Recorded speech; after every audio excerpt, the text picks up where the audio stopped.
Facebook famously determined that if a new member invited 10 friends within 14 days, they were hooked for life. So they focused religiously on driving the user experience to this key metric.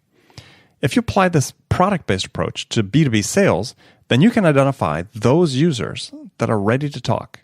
And this method is known as the Product Qualified Lead, or PQL. So if you sell in a freemium, open source, or trial model, then the PQL method is critical to give your sales team visibility into who is ready to talk.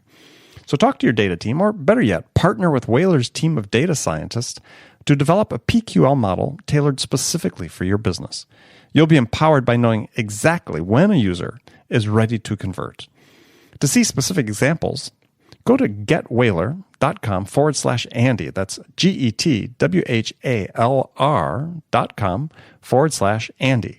And as a bonus, if you sign up to learn more about Whaler and PQLs, then Whaler will send you their optimized 2-page master services contract that you can leverage for your own business free of charge.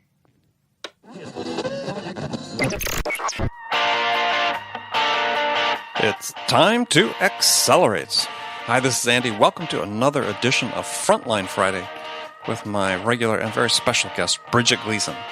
Now, before we get to the show, Bridget and I have a favor to ask of you. We'd really appreciate it if you took time right now to leave a review for this show on iTunes. And while you're there, click the button, subscribe to Accelerate. Make sure you get Frontline Friday automatically each week. Also, we need to hear from you. More specifically, we need your sales questions. What can we answer for you? What challenges do you have that we can help you with? So go to accelerate.fm/frontline and enter your question there. Each month, we're going to select one listener's question to be the question of the month. And the winner will receive a $50 Amazon gift card. So remember, go to accelerate.fm/frontline to give us your question and maybe win $50. So Bridget, how are you today? Yes. Go to your nickname, but I didn't say Bridget Gleason. I was going to say, oh, hi, Andy Paul. I'm doing great. How have we gotten so formal after 94? 94 episodes. So 94 episodes recorded. Right. I didn't know if we had worn out your nickname already. I think we have. Let's okay. keep it fresh. Okay. Let's keep it fresh. Maybe every other episode we can. Yeah, that's fine. Okay. That's fine. All right. I've got to write it on my list as the cartoon, though. Yeah. Well, I thought you got rid of lists. You know, and then they came back. Then they came back with a vengeance, unfortunately. Yeah, well, seriously, I thought I'd gotten rid of lists too. It's really been 2+ years since I'd done a to-do list. And yeah, about a week ago, I was sitting down. I was like, oh no, it's went past the point of no return on that. I need to start writing something down that wasn't just in my calendar because I was behind. What can I say? So, Andy, do you think that you will get to a place where, is this temporary? Is it the making of a to-do list temporary? Yeah, I hope so. So, yes, that's the plan. Okay. It's like an inflection point with all these things coming due at the same time with lots of moving pieces. And it's like, yeah, now we're trying to get on some sort of project manager and so on so we can organize ourselves better. But it's, yeah. Sheer overload at this point. I get it. I keep lists and I'm unapologetic. What's good? I don't need to. I know that you work just like you handle things as they come up and they're in your calendar. If they're not in your calendar. Yeah. Well, there was just too many things in the calendar. Too many small things. So I feel every day. Yeah. It's hard to, when you put 2-minute assignments in there or whatever. Yeah, well, in my case, too many, half hour, an hour long segments, assignments. So anyway, yeah. So what's new? What's new? Well, the quarter ended, and who knows when this will air, but quarter ended. We had a good quarter. So you know what that means for a VP of sales? That you have about 12 hours of relief. Exactly. Maybe 12. Luckily, I've got 12. Well, I was assuming 4 hours of drinking and 8 hours of sleeping, and then back at it. That's true. And I'm not doing 4 hours of drinking, but some probably do. Or maybe they reverse it. I think some people do 8 hours of drinking and then 4 hours of sleeping. Yeah, those that work for you who are under the age of 30, yes, that's what they do. Yeah, probably. But at my ripe old age, God, it's just so nice to have a little breather. So that's That's a big thing. Like you take a deep breath, you enjoy the weekend, you look forward to the next board meeting because you've got good things to say. Like you've got this window, but it's short. It's about 12 hours. Yeah. So yeah, that story I'm about enjoying that. about the 8 hours of drinking and 4 hours of sleeping reminded me of story back my first management assignment. I had a team of, it sort of varied, sort of 12, 13 young salespeople that were my age, in some cases even older than I was, working for them. We were selling computers, and this was in the Bay Area, and our office is in Oakland, and obviously right across the bay from San Francisco, which, if you're young and single and footloose and fancy free, the place you want to be. And I had this one guy that worked for me who was a smart guy, tall, athletic looking, good looking guy who, we used to count the number of days he would come into work wearing the same clothes, because literally as soon as work was done, he had to head over to San Francisco and just never go home and come right to work again. I think we had him like 3 or 4 days in a row where he finally, I think, fell asleep at his desk, if I remember correctly, on like the 4th day. But those were the days when you could do those types of things. Okay, a couple of comments on that. Number Sure. one, did anybody ever tell him, hey, Go home and shower? this like... Well, but he was rarely in the office, right? I mean, he'd come in. But worse than that, so he's out seeing customers in clothes that he's been wearing for 3 days? Yeah. Unshowered? Well, maybe he had a shower. I Is don't know. I his didn't ask. hair stick?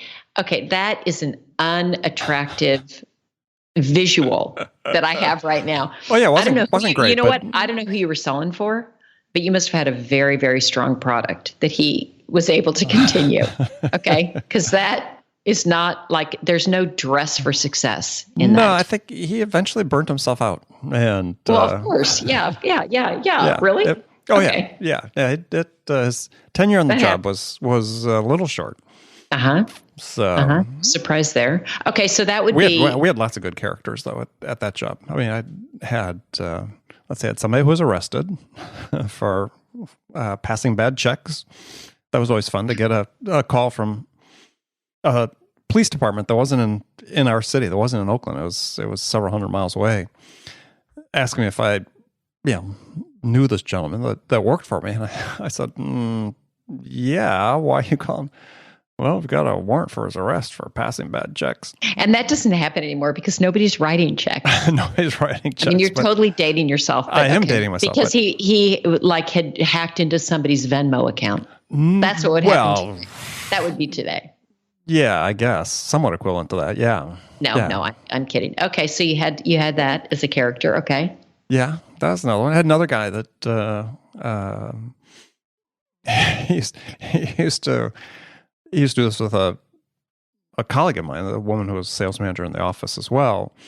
Is when he worked for her is like they'd go on sales calls together, and there's one instance where they were in Vallejo, and our office was in Oakland. So that's what, 40 miles roughly from our office. And he drove, as the sales manager always had the salesperson drive, and they're meeting with a customer as a deal that sort of looked like it was going to close. And this guy stands up in the middle of the meeting and says, I have to go. The sales guy, I have to go. and my colleague looks at him and says, she was shocked, like she just couldn't believe it. Like, what? He goes, yeah, I've got to go. Well, and okay. Yeah, I mean, he well, where did he go?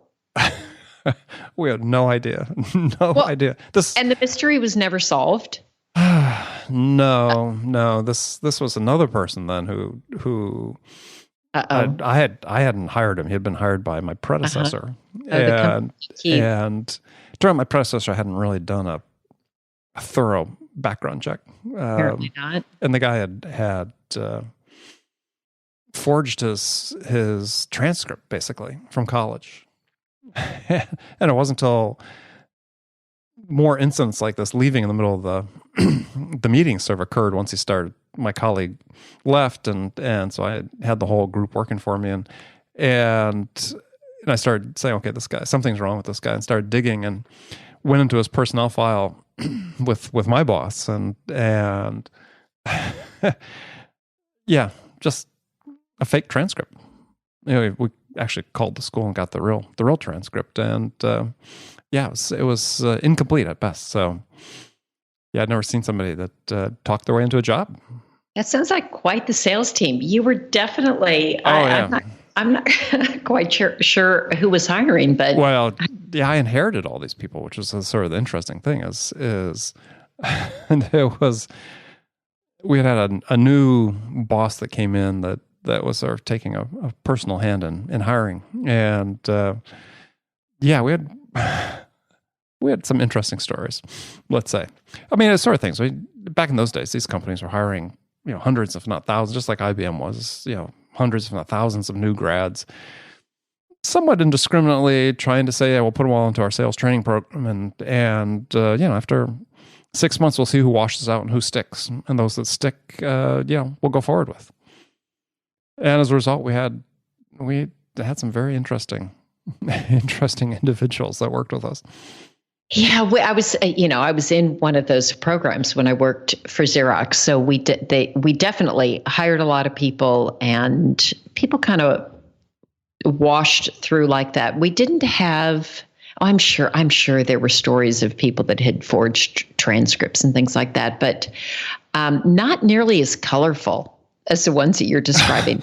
Nobody, and I will say too, even in my younger years, okay. Even in my younger years, God, I've just never, I was, especially for work, I was not out partying with the people, like the work people. I've always wanted to have, well, I'm boring also, that's for sure. But I don't know. I never wanted to be in a situation where I'm out and there's, like, even at President's Club or any of these events, that was not my time to go cut loose. I thought I'm with peers, I'm with managers, I'm with directors, I'm with VPs. This is not a time for me to make a fool of myself. So those were not my occasions to go cut loose. Now, having said that, I don't cut loose even when those aren't happening. So that's probably not a great excuse, but yeah, well, I did think about that. Yeah, I saw a lot of bad behavior at President's Club as well. So this company and other companies. I mean, I don't know. People thought they had a license. It's sort of like the office Christmas party, right? I mean, all these weird hookups and so on. It's just like, seriously, what? Just because you're in Hawaii? So, Andy, it's, I don't mean to derail what you had planned for today, but since we're on the topic, you wonder then, we talk a lot about why people choose to go into sales or not, or why women go into sales or not. What's the reputation? What do salespeople do that help or hurt their reputations? And when these stories about President's Club and kind of the drinking and cutting loose, does that attract people to the profession, or is it a deterrent? I don't know. It seems like, I don't know. I imagine it still happens to some degree. It's just a function of being young, right? I'm not sure the profession itself. But I don't hear the same about, like, in a marketing organization or or an engineering organization, that there's that, and maybe because they don't go on club trips, and maybe I don't know, but do you? Maybe it's just me, and I've been in sales, but do you? And I haven't been in engineering, but do you hear the same thing about young people in the engineering group, or product, or marketing, or finance, HR? Well, certainly when I was much earlier in my career, yeah, in marketing for sure. I worked at Apple relatively early on, back in the early 80s. And it's a pretty wild place. And just in general. Right. Okay. So, okay. Yeah, it's just... So it's not just our people. Nah, function of age, people coming into the workplace, meeting up with, when we're new, it was all exciting. And even though I was on the scale, it was pretty boring. But yeah, we're still young. We still did stupid things. But we're still here. Thank God. Maybe it was wishful thinking. I have two sons that are both software developers. So maybe it's just thinking, nah, they're not doing that. Yeah, they probably are. Just because I was a dork doesn't mean they're a dork.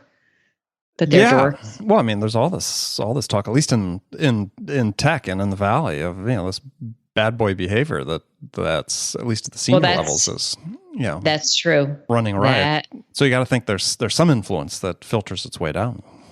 Well, that's a little bit different. That's bad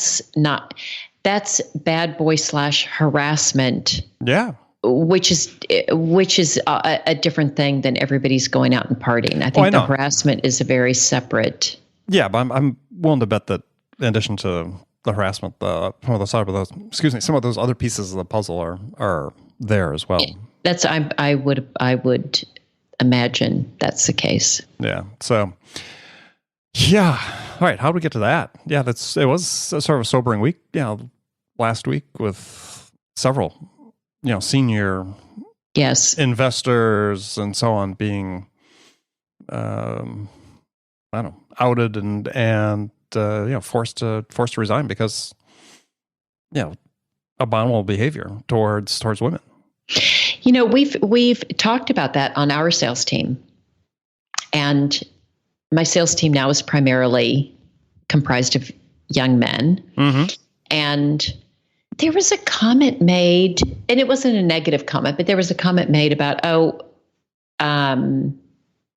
we need just more women in the office. Let's make sure, our office manager, when we get an office manager, let's make sure, And how did you react to that? How do you think? Not calm, not mildly. Right. And I said, we've got to get out of these stereotypes that we assume that that's the role or that's the position, and that's not harassment. But God, sometimes I think and again we talk about it. If they were sitting here in the room listening to this, we have a bro-y culture, and I said, we have to be careful, and we were talking about this as a team, that we don't make these assumptions, like these stereotypes, that we don't make these assumptions, and that we don't let things get out of hand, just that they can continue to escalate and people think they're funny. And the next thing you know, you've gotten yourself into a culture and a situation where there is harassment and there are issues, and it's a place where women don't feel safe or comfortable. And it's this, I think oftentimes, Andy, it's the frogs in a boiling pot. You know what I'm talking about, right? Well, I've heard it, but why don't you make sure I understand? Yes. Well, if you put frogs in boiling water, they'll jump out immediately.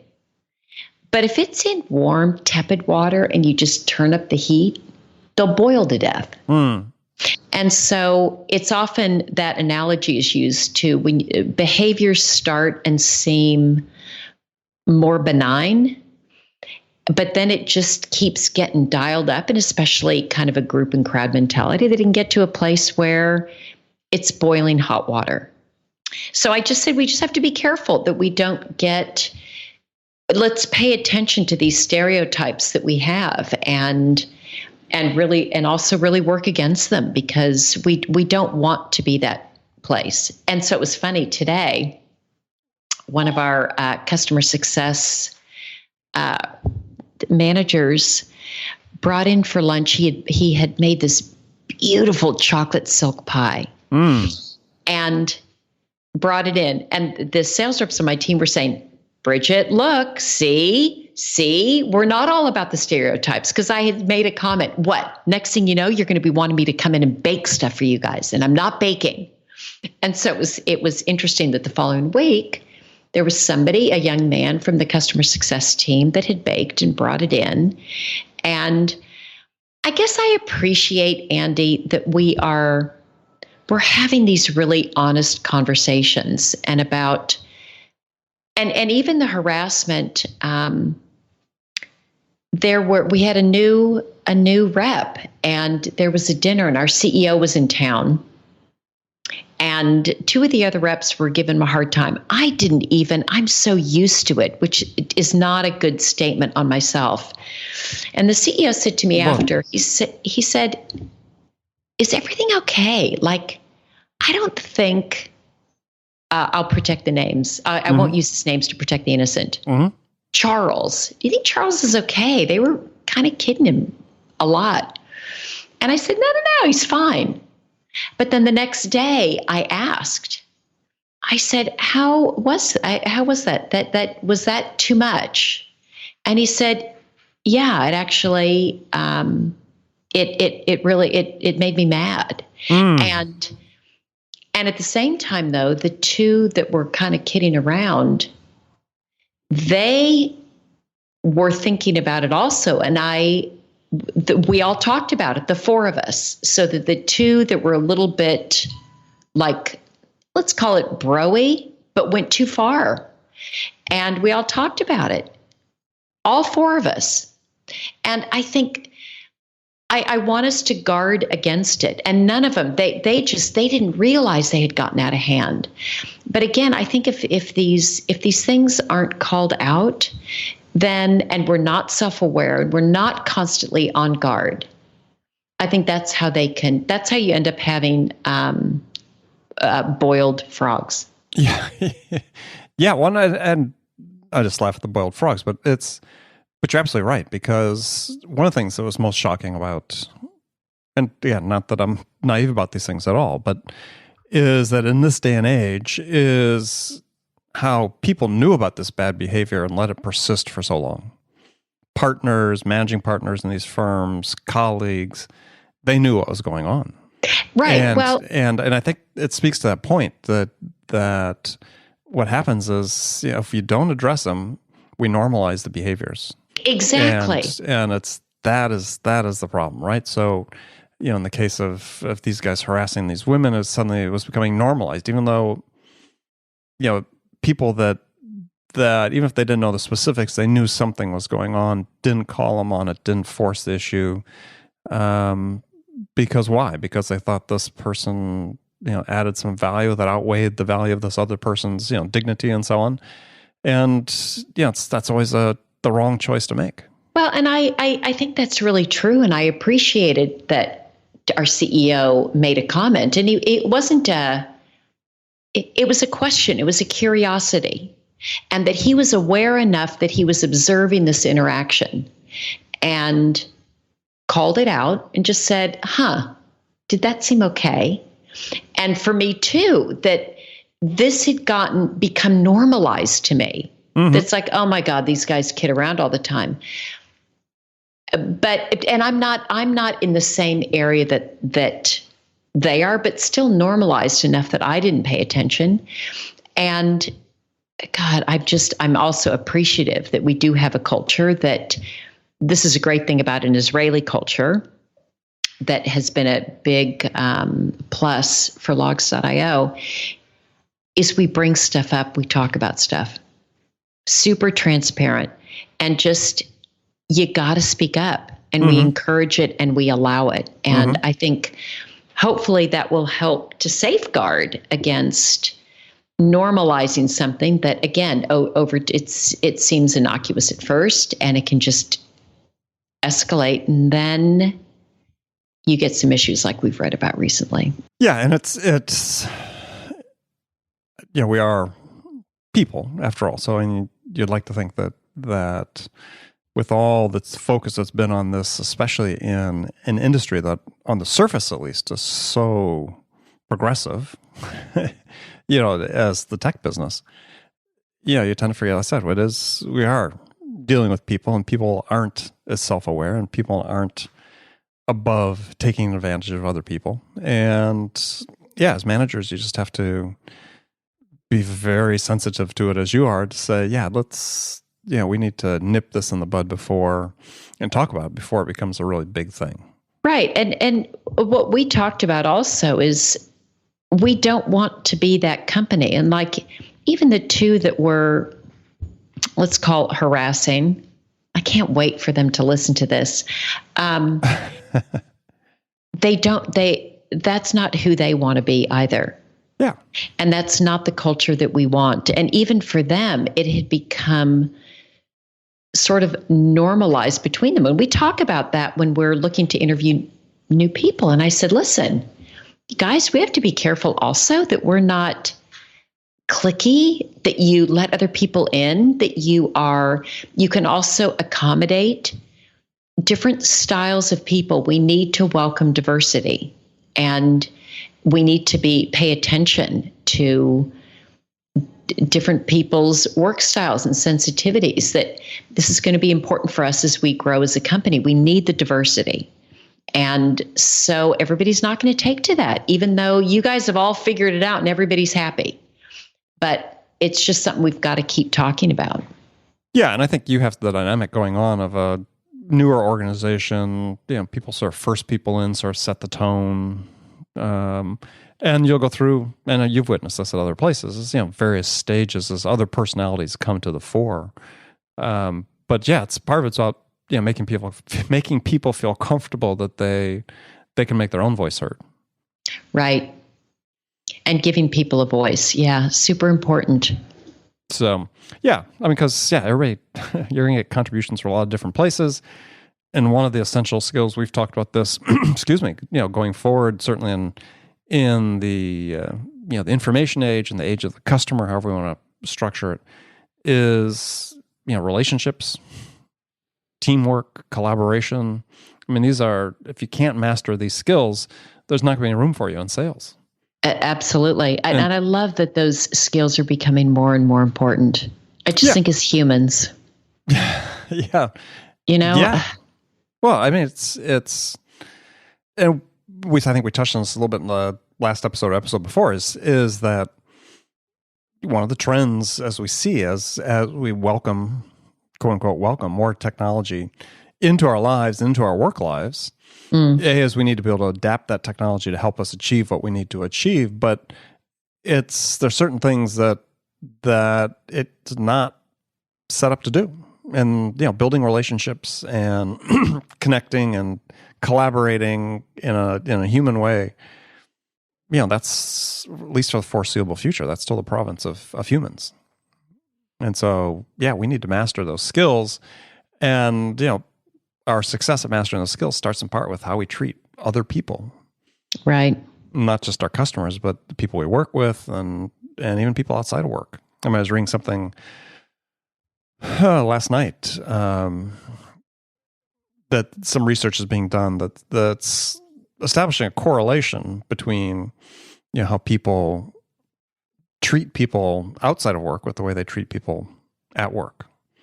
And that, people I think there's this, I don't want to say a fiction, but, this perception on the part of people that say, I'm one way at work and I'm different outside of work.